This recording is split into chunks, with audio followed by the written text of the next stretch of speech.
Me first. Pinkerton was pink, plump, and pushy. He would do anything to be first, even if it meant bouncing off bellies, stepping on snouts, or tying tails. Me first, he cried when he had been last in line and finished first down the slide. Me first, he cried at story time, settling on his round bottom with his big head right smack in front of the book. And every day in the school tropheceteria, me first rang out, and there was Pinkerton. One Saturday, Pinkerton's pig scout troop went on a day trip to the beach. Pinkerton was first on the bus and sat in the first row. He was first off the bus, first in the water, first out of the water, and first into the picnic basket. After lunch, the pig scouts decided to go for a hike. Off they went, with Pinkerton leading the line, of course. As the pig scouts marched across the sand, they heard a faint voice far in the distance. The voice called out, "Who would care for a sandwich?" Pinkerton pricked up his pointy ears. Care for a sandwich? Oh, yes, me first, he thought, and he began to trot ahead of the others. Soon he heard the voice again, closer and louder this time. Who would care for a sandwich? Me first, cried Pinkerton, kicking up sand and leaving the other pig scouts far behind. His imagination almost burst. Peanut butter, jelly, 2 tomatoes, 7 pickles, a slab of cheese, a blob of mayo, a big smear of mustard, all for me first. Who would care for a sandwich? Now at full gallop, Pinkerton shrieked, Me first! Over a sandy hill he flew, and ker-plop! He landed face to face with a small creature with a bump on her nose and fur on her toes. Am I glad to see you? She crackled. I sure could hear you coming. Me first, me first, me first. I guess you really would care for a sandwich. Oh, yes, indeed, replied Pinkerton. He jumped up and down so fast his teeth jiggled. Good, crackled the small creature. Pinkerton waited. 1 second, 2 seconds, 3 seconds.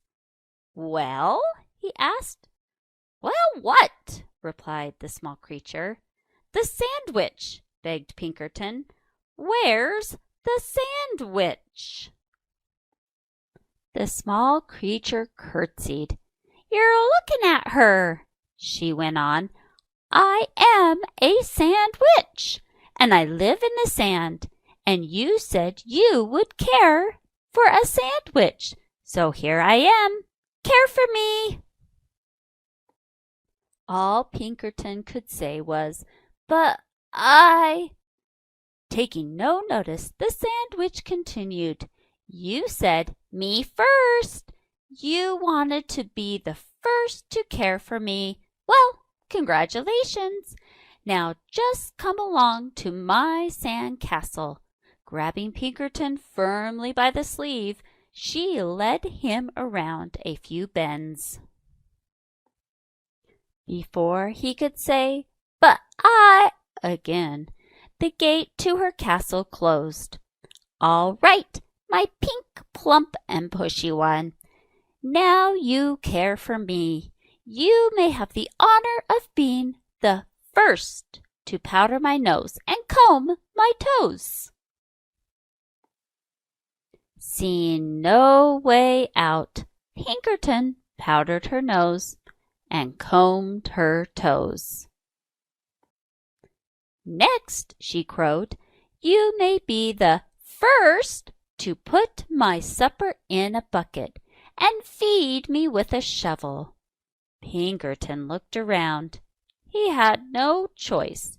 He put her supper in a bucket and fed her with a shovel. Rubbing her tummy, the sandwich spoke on. "Finally, after you've had the privilege of being the first to wash my dishes and sweep my castle and do my laundry and curl my hair and tuck me in, you may be the first to tell me a bedtime story." Pinkerton washed the dishes, swept the castle,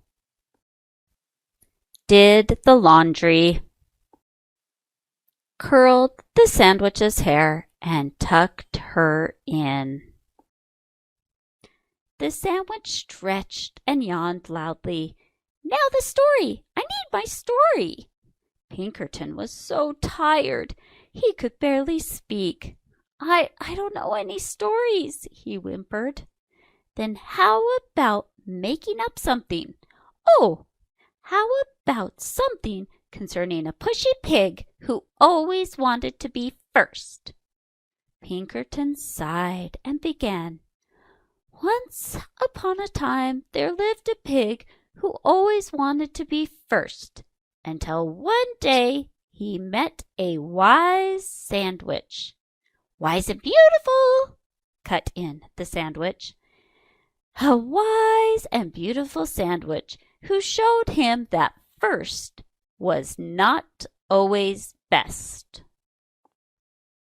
"Aha!" crackled the sandwich. She gave Pinkerton a slow, serious, and meaningful wink. "Have you learned something?" "Oh, yes, yes, yes," said Pinkerton. "I promise I have." "In that case, thanks for the care. Goodbye and good luck." She opened the gate, and Pinkerton sped off so fast he didn't even notice the delicious sandwich she held out to him.